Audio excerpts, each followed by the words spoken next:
So what happened to me, and I got fucking lucky, is that I was in the woods and I was trying to fight every single enemy, and eventually, now I made one really stupid mistake. Hmm. And like the little karate place in the Toe Town where you have Yeah. to fight three characters there. I just got done beating the master, Yeah. and um, and I got out of that fight. And my health was at 3. Yeah. And so I saved, did not heal myself, and went into the woods. I don't know why I didn't heal, but what happened is I started going around in a circle doing the test. I started finding the enemies, and the thing is, I'm pretty good at the game, so I was able to beat the enemies without dying. Eventually, I made it to I was really far into the woods, and I was waiting for when's a save point gonna come up? My health is really low here, and I was just waiting and waiting for it to come. I was like, it's not gonna fucking come. So I just started running through the woods, trying to dodge all the enemies, and sometimes they would get me, but I would just run away right away and pray I didn't miss the runaway thing, because that can happen. And I just kept running and running, trying to get through the puzzles really quick, trying not to die. I did create a restore point there, but I was really hoping I wouldn't have to use it. Yeah. Because I would like to go the game without using the restore points if I can, but I will if I get pissed off enough. Okay. The reason I create those restore points is so a pissed off Michael can go back to them. I'm surprised you didn't like heal up right before you went to a brand new area. I didn't, and I. But it's like in the town, the block. You just hit it and you heal automatically. I have there's the heart blocks, but I did make it to the mansion. I made it. That was the thing. You just run away like Walter White and Breaking Bad. Ooh, references. But running away from the popo. Freaking God. With when I don't have any items now except for the dry mushroom, which heals 1 health. But should go to a shop then. And I'm having a hard time figuring out how to do something in the castle, but I'm gonna try for like another 20 minutes tonight. And if I can't get it, then I'll just be a cheater and look online. What I do is I go to the IGN site. They have good walkthroughs, surprisingly for IGN, but yeah, they're very good at wording things correctly and telling you what to do, where to go. Things that you might miss There's just like out a little puzzle in the castle right now where I honestly don't know what my option is. I don't know what I can do, but I'll figure it out. I think the most I ever got stuck in a Paper Mario game, and it was Thousand Year Door, so you haven't played this, but I'll just say it so the people at home know what I'm talking about. There's this ghost enemy in the game. And I won't say what it is because Zach might play that game someday if it ever goes on Wii U. Yeah. But it's a ghost character, and you have to guess what his name is.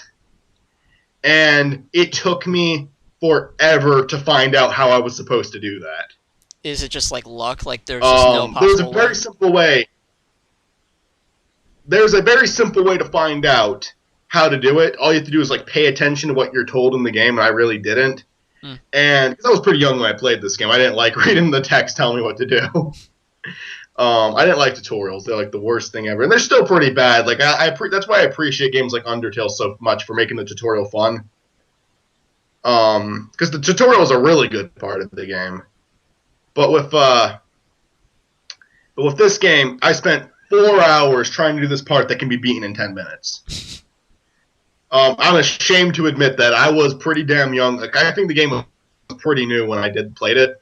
It took me 4 hours. Pinsec was with me. Pinsec was mad at me because he wanted to like not just sit there and play a stupid game. Yeah. But I was too into it at that point.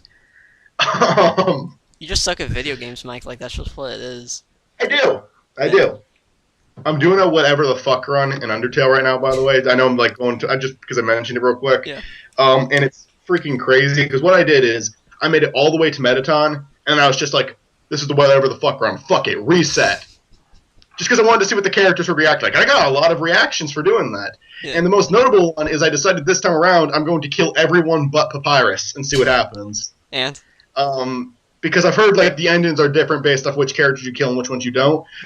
The first time I went through before I reset it, I let Toriel live. The second time I killed Toriel, and Toriel, if you don't do it on a genocide run, you'll actually still have like it will be depressing, but Toriel will still like you before she dies. she'll basically just say, you were strong enough, child. When you make it past this door, walk straight on the path. Stay away from Asgore. And she calls you my child again. Then she dies. It's even more depressing when you don't do a genocide run. Let me put it that way. And then I walked out and Flower pops up and said, you repulsive creature. You went through there, spared her, then went back and killed her to see what would happen. And he just started telling me how disgusting I was. It's awesome. He laughed at me and then went back down. It's just the developers even telling you you're a piece of crap. Yeah.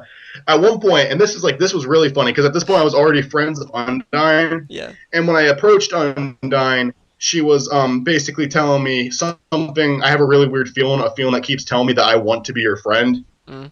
And then she starts getting mad again, saying you're probably just you're somehow messing with my mind. But basically, Undyne remembers being your friend. Mm. And it's sad. It's really sad. It is what it is, man. Just a terrible person. But yeah. But yeah, everyone's gonna die but Papyrus. I know it's already been confirmed that's not coming on the Wii U, but I really wish, like, someday, like, that'd be awesome. I didn't know it was confirmed yet. I heard that they were still talking about it, but Really? I thought it was because, like, the guy that developed it said he couldn't, like, code it into the Wii U or something. I don't know. I don't think anything was tested on that for sure, but I have no idea. Mm. I will say that I'm hearing now, and I don't like. Here's what I'll say: is it does not need a sequel, but I would play the hell out of a sequel, and I would get excited for a sequel. I don't think it needs it, but I have faith in him that he'd be able to do something good with it. You think they could do a prequel? He went from saying that there would be no sequel to Undertale to he's not sure what he's going to do. Hmm. So it's went from no to uncertainty. He did say he's going to make more games. I'm waiting for it because I don't care if it's not as big as Undertale. When he makes his next game, I'm buying it right away. Yeah. There's another independent game that I freaking love and I've told you about called To the Moon. And that's the sequel finally had a trailer. It was just a picture trailer, but that's normally how the trailers work because there's not a lot to advertise in a game like that. And it's going to come out at the end of 2016 or early 2017. And the only thing I'm telling myself right now is I hope I don't die by then. I really want to play that game. I'm really excited for it. Oh, God, To the Moon's so freaking good. I mean, in complete honesty, man, like, I haven't played the game, nor have seen much from the game, so responding right now is a bit difficult. I know, I'm just saying. Yeah, it's a good I'm game. just saying, too. Here, I have a question for you. Okay, what? Have you ever had a pickled sausage before? No. What do I look like? Like a healthy person? Stupid. Have you ever had like a pickled egg or anything like that? No. I have tried many pickled foods. The one that doesn't sound real but is a pickled pig's foot. You ever hear of those? Sounds delicious. I've never had one of those before. I've seen what they look like. They do not look appetizing, but I would try one. Okay. But this is a pickled sausage, and they're freaking good. And they were surprisingly good. Looks like something that was made underneath a house, but you know, I'd eat it. I'm Michael Bemis. I eat dirt. So you never had any pickled foods before? No. So we'll end that pickle discussion right here since we're over 9 minutes. So congratulations for making this conversation about pickles. You know what, Zach? You could have responded there or something, but you just decided to be a dick. Yeah. So fuck you.